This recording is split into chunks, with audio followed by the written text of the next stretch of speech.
Released back in 2014, Alien Isolation is a good 10 years old now, and one I missed first time out.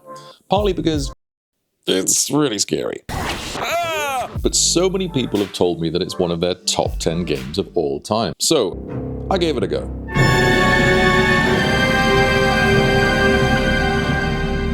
The game takes place after the events of the first Alien movie, and we play as Ripley's daughter, Amanda, a plucky young space engineer working for the dreaded Weyland-Yutani company, and plagued by the mystery of a still missing mother.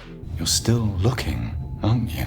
After hearing that the flight recorder of her mother's ship, the Nostromo, has been recovered and taken to the Sevastopol space station, Amanda sets off to intercept it in search of answers and closure. The mission goes off without a hitch, and they all get home in time for tea.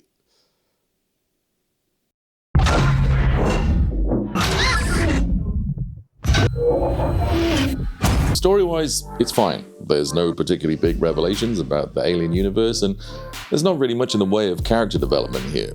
Amanda displays the same cool-headed decision-making and competence that made us root for her mother, although she's a little bit more prickly, sometimes unnecessarily so. Permanent Freeport. I know what it is. The company is up to the same shadiness that it was up to in the movies, and the story follows a very similar path to that of the films in essence. Alien gets on ship and crew gets messed up, you've got to fix as many failing systems as you need to get off the ship and destroy it, all whilst being hunted. So far, so Dead Space. But none of this is a bad thing per se, as it basically serves as a familiar and sturdy framework in which to present the highly detailed fan service that this game provides. And boy does it provide. Alien Isolation has a lot going for it.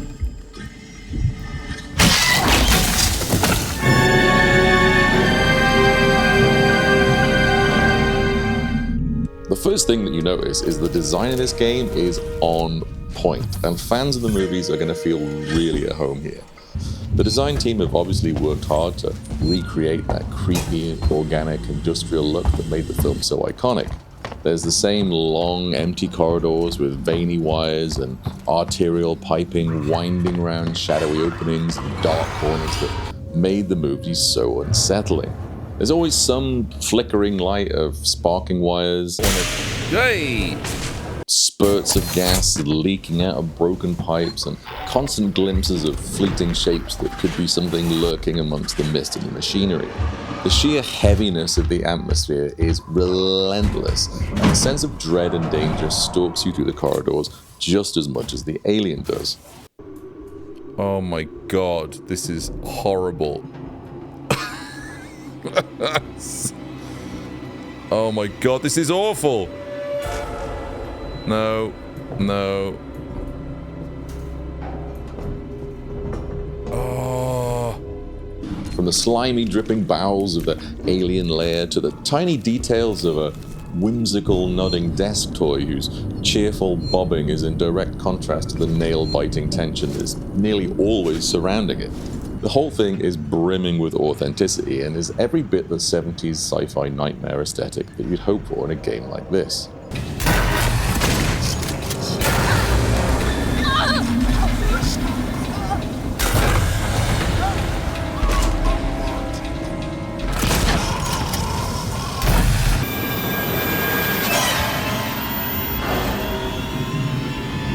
And the same goes for the sound design, which is just incredible. Notably the music, which I believe won a BAFTA, and rightly so.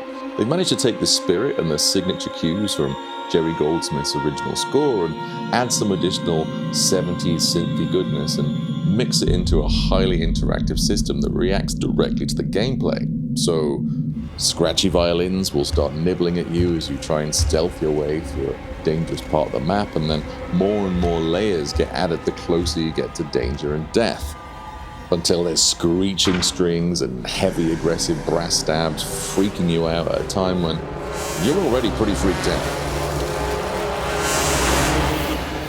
But this context-sensitive system also creates mood and atmosphere in quieter sections.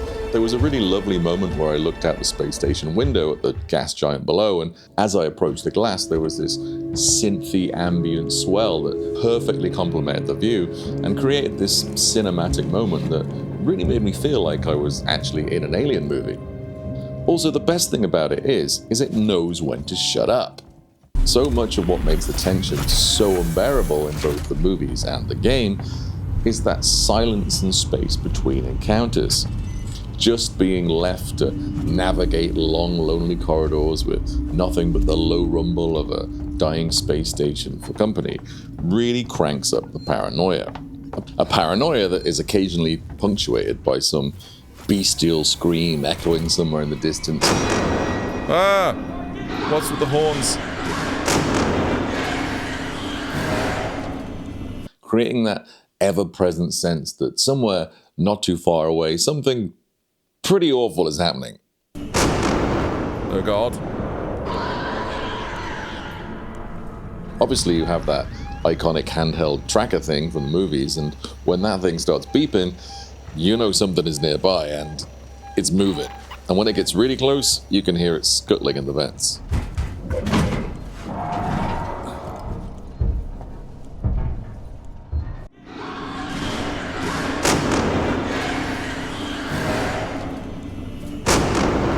Speaking of scuttling around in the vents, let's talk about the Xenomorph, or Steve.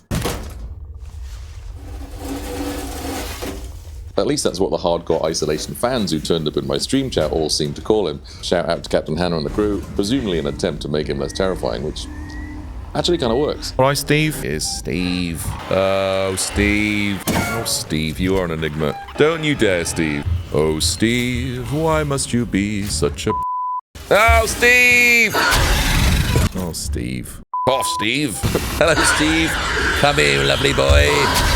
Classic Steve. When Steve eventually turns up, it's legitimately terrifying. Not to mention extremely challenging, but the game is smart enough to make you wait for it. The original movie reveled in that tension of the unknown and didn't let you get a really good glimpse of what was hunting you until pretty close to the end. And the game follows a similar strategy here to begin with, and make sure you've had a good section at the beginning of just wallowing in the awful anticipation of Steve's arrival before finally putting you out of misery. Oh, no! No. Oh, come on, man! Oh my God, this is horrible! After a while, I found myself actively looking forward to getting my first mauling because creeping around the place just waiting for it to happen was just so much worse. And I wasn't disappointed because eventually mauled I was. A lot. Ah!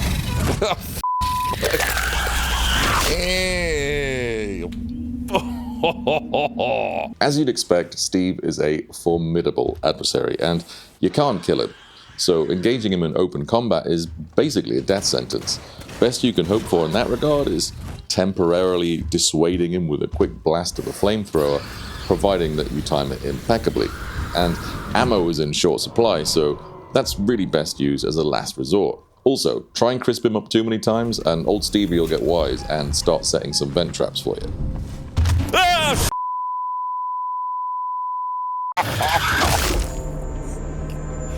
Oh my God, you absolute It's really this adaptive savvy that makes Steve such a terrifying hunter, as he will adapt to your playstyle. If you keep mashing the same tactics or hiding in the same spots, he'll sniff you out or come at you from a different angle. He has highly acute senses, so if you hear him in the vents, do not run or make noise, or he'll hear you. If he's out the vents, then crouch walking slowly or distracting him somehow is really your only option. All of this adds to the tightly wound tension of being hunted, as you're constantly being thrust into a survival dilemma. Run, and it'll get you. Ah, I don't want to do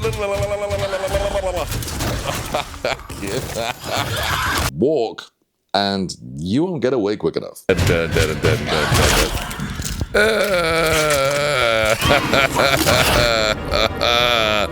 Right in the womb. But Steve isn't the only thing trying to kill you. You also have to contend with the Joes, the Sevastopol's team of creepy, malfunctioning androids. Please take a seat.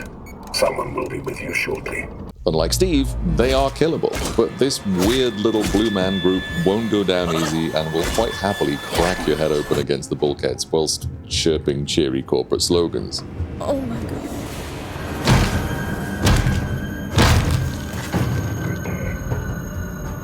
In addition to those, there's the remnants of the crew who, driven hostile by the ravages of survival, will likely shoot you on sight.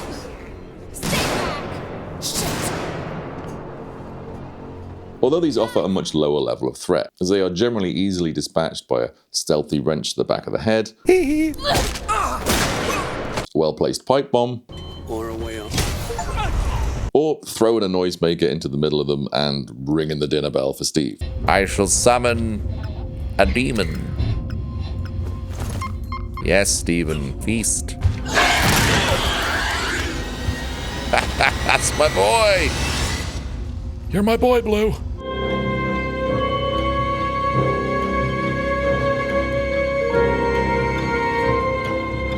The gameplay generally adopts a task under pressure philosophy when it comes to raising the stakes of the tension. You'll often find yourself having to reroute power to a thing, to open another thing, remove braces from doors, cut open panels with a blowtorch, or hack into a computer interface via some Tetris-like minigame, all of which is simple enough in itself, but when forced to do it when an apex predator is crashing around in the next room looking for you is a whole different kettle of fish, because everything takes its sweet, sweet time, and the game tortures you with it. Oh, come on, man. You've got a whole bunch of tools and weaponry at hand to help you complete tasks and dispatch enemies such as guns, improvised explosives, flamethrower, molotovs, noisemakers for distraction, and even the ship systems themselves can be used to your advantage via rewire panels that can be used to shut down cameras, create noise diversions, or obscure your escape with vented steam.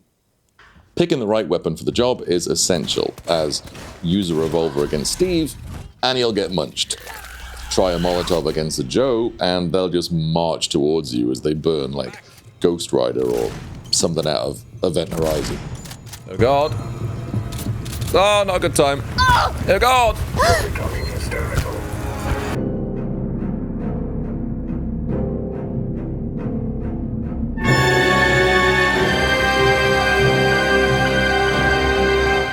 So, design? Good. Music? Good. Atmosphere? Good. Steve? Good. But, man, this game is frustrating. And I don't mean it's too difficult, which it might be, but we all love a challenge, right? I mean more that there are some elements of this game that just seem tailor-made to wind you up. And I have to admit, to my shame, that my toys left the pram more than once.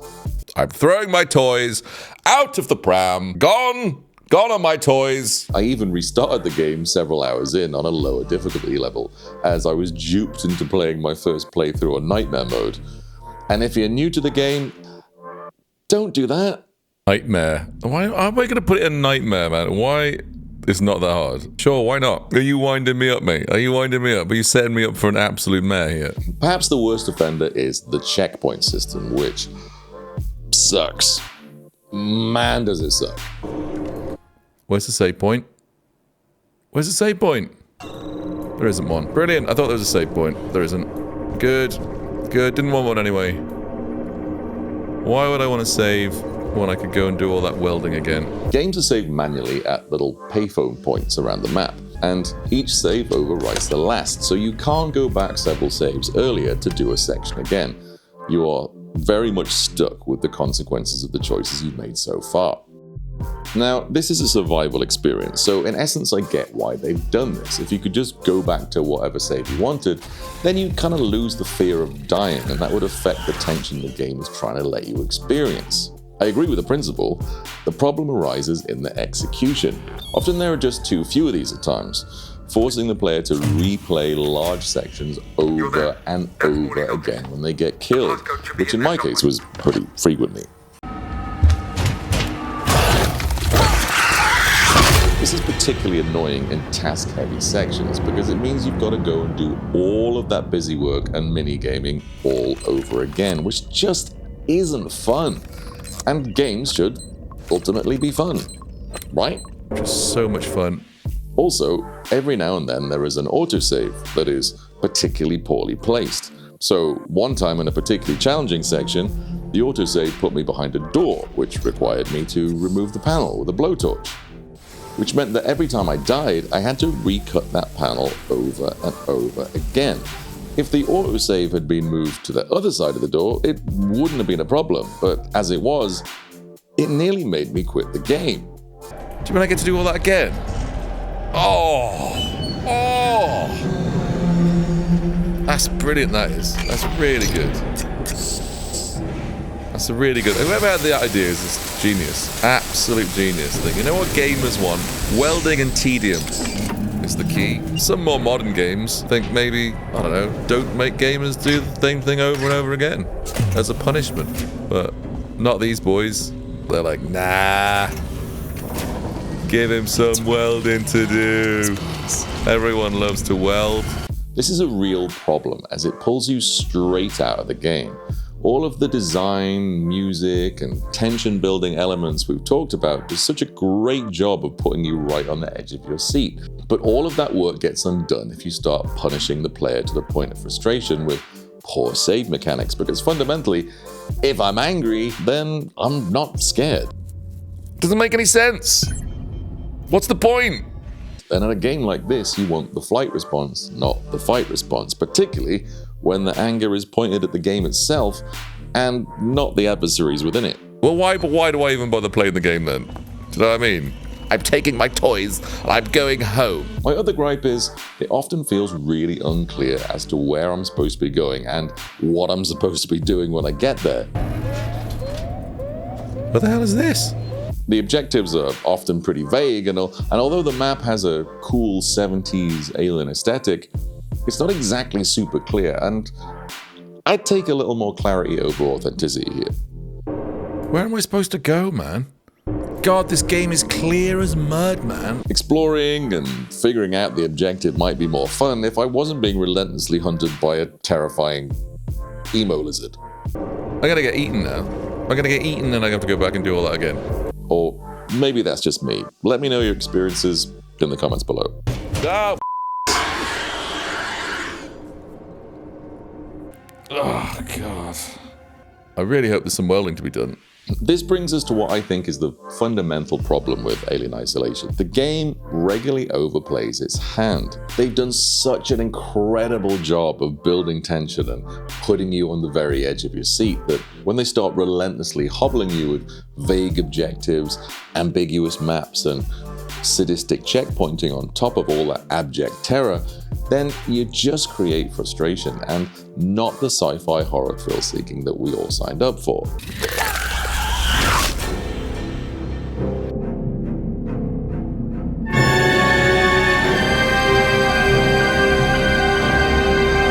But all of that frustration aside, you have to concede that the recreation of the Alienverse here is impeccable, and I did genuinely love spending time in it. Aside from the design details we've discussed, there's so many cool little references scattered around. Like finding the body of a crew member murdered by a rolled up magazine as a reference to the malfunctioning android Ash in the first movie, or starting the game in a cryopod in a tiny pair of 70s undies. There's even a flashback sequence that lets you relive the discovery of the alien spaceship on LV-426, which some might say was entirely gratuitous. Oh, mate, this is some serious fan service going on here. But as a massive fan of the film, I loved it.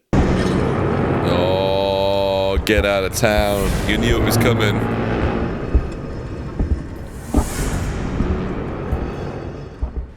So 10 years on, and all in all, I think Alien Isolation is definitely worth your time. And if you're an Alien fan, I'd go so far as to say that it's a must-play. Just be prepared to accept a substantial portion of frustration that comes with the ticket. This is not an easy game, and it is a scary game. On completing it, I said that I'd probably never play this again, but I gotta say that in the process of making this video, I feel like I could be tempted. I guess it's kind of like some sort of Carolina Reaper hot sauce that you try for a dare and vow never to try again. But once the tears subside and the feeling returns to your face, you find yourself thinking, I reckon I can handle a bigger dollop.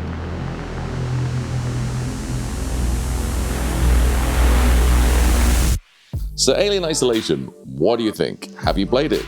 Do you want to play it? Are you late to the party like me? Let me know your thoughts in the comments below. If you want to watch more Isolation gameplay, or you want to find more players and fans of the game, then Captain Hannah's channel is a really good place to start. She does all of the nightmare playthroughs and kitty mod runs, etc. So I'd recommend that if you're a hardcore fan, and I've included a link below. As always, folks, thank you so much for watching, and if you've enjoyed the video, please help us out with a cheeky like and subscribe, as it really helps me grow the channel. Take care of yourself, and I'll see you in the streams.